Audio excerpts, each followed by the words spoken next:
Good day, my name is Dean Crocker. I'm one of the senior equity analysts for the PSG Wealth research team, and today I'll be taking you through our latest EIA completed on Sibanye Stillwater. So this is our initiation of Sibanye. It is based on the first quarter 21 operational updates. It's not based on any full set of results. So we are trying to look into it based on kind of the historical measures and valuations and financials that have been released, along with where they have achieved in their first quarter operational results. So just in terms of kind of the 5 key points I'd like to leave with you, the adjusted EBITDA that they've reported is about 13.7 billion. This reflects about 31% decline in the adjusted EBITDA. The SA Gold operational drag just implies that they actually haven't been mining at the SA Gold operations for a period of time. There's been a bit of a lockout. And this is really leading to that next point, which is just the publicized wage negotiations. They've been in the news for all the wrong reasons, particularly given that, it came to light the earnings of a couple of the executives relative to what the offerings were to the employees themselves in the wage negotiations. That is currently at a stalemate, and they're still busy with their negotiations. The group does, however, offer a very attractive dividend yield at 10%. It has been very cash flush on the back of the higher PGM prices. And with all of this in consideration, we have calculated intrinsic value about $54. Does imply a 14% upside, but you'll see through the presentation that the theme is that the risks currently just seem to outweigh the benefit right now, and that really is just as it is right now.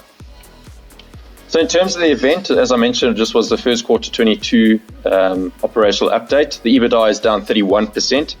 Now, that's really largely due to the fact that the first quarter 21, which is a comparative period, was a record quarter for Sibanye. They did benefit from the high PGM prices. They didn't have the issues of the strikes. They also didn't have a lockout in the gold operations. They did, however, manage to support the current results through the continued PGM price strength. Barring that, the results could have been a lot worse. On an annualized basis, you can see there's about 55 billion for the expectation of this year on an annualized basis.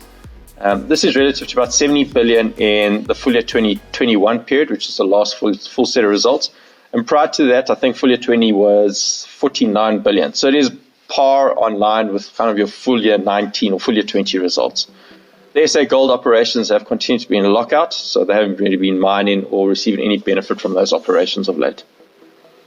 In terms of the impact, so on the data release, the market really reacted very negatively to the results, to the operational update. It was down 7.9%.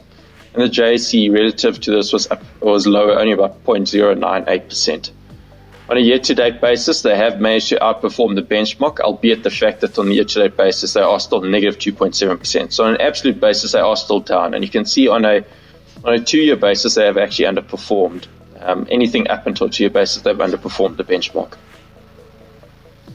So in terms of the assessment, and I thought this was just a nice chart to lead into the valuation, what we've noticed is there's been a real structural shift in the EV/EBITDA ratios applied to the various PGM counters. And this is largely due to the fact that the earnings have been so seasonally high off the back of these real, exogenous factors, the likes of the Russian war with Ukraine, as well as COVID-19. So this has resulted in extremely high PGM prices, and the ability for the African or South African operations to take advantage of those prices through the exports, as well as obviously the production. Now, the issue we have is if you look at this on a 5-year mean, which is the black line, relative to a standard deviation above and below the green and the red lines, there is a significant gap between the top valuation, now that's a 143 Rand valuation, relative to the bottom valuation, which is a 1 standard deviation below of 47 Rand. Now, that's about a 2 times difference between those. So there's a significant margin of error if you apply different multiples. And I wouldn't say incorrect multiples because you never know what is correct, but you have to have some sort of, keep this in the back of your mind when you are valuing these companies, as well as when in your own mind just you're relying on valuations. So this leads then into our intrinsic value. So just the final assessment, there are operational exposure is mainly South African, so it's 82% of the EBITDA of the last set of results. They are a much lower margin operation relative to the likes of Amplats and Implats.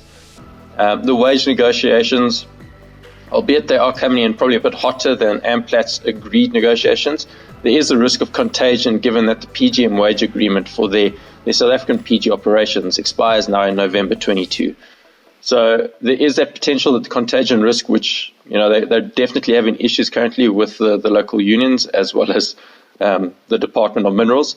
it may spill over to the PGM operations, which might, in the short term at least, not be very beneficial to them. On an implied intrinsic value, we valued at 54 Rand. That implies 14% upside. But as I mentioned, the near-term risks right now just seem to far outweigh that potential 14% upside. We do prefer amplats and implats over them, just due to the fact that they are much higher margin operations. They haven't been in the news so much. They've also, in amplats' defense, been able to agree to wages already. And they also sit on a much larger cash buffer. In terms of the calculation of our intrinsic value, the 54 Rand, you can see the table on the right is effectively our bear base and bull case scenario. We have applied a sum of the parts calculation to get to EBITDA based on a full year 1 as well as full year 2 spot prices.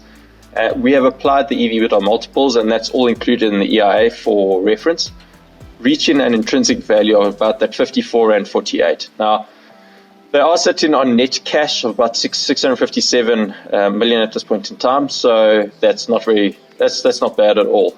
You will see with all the PGM counters, they're all cash flush at the moment. So just in terms of the final remarks, the near-term risk really just does outweigh the reward in our opinion.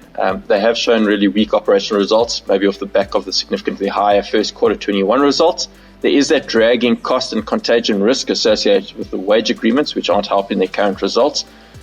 While they are the smallest PGM operation out of the 3 or 4 counters in South Africa, they do have the highest unit cost.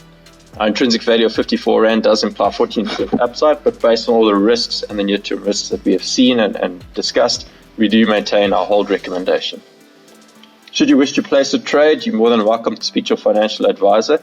Alternatively, you're welcome to speak to the trading desk. Please take note of the disclaimer and have a good day further.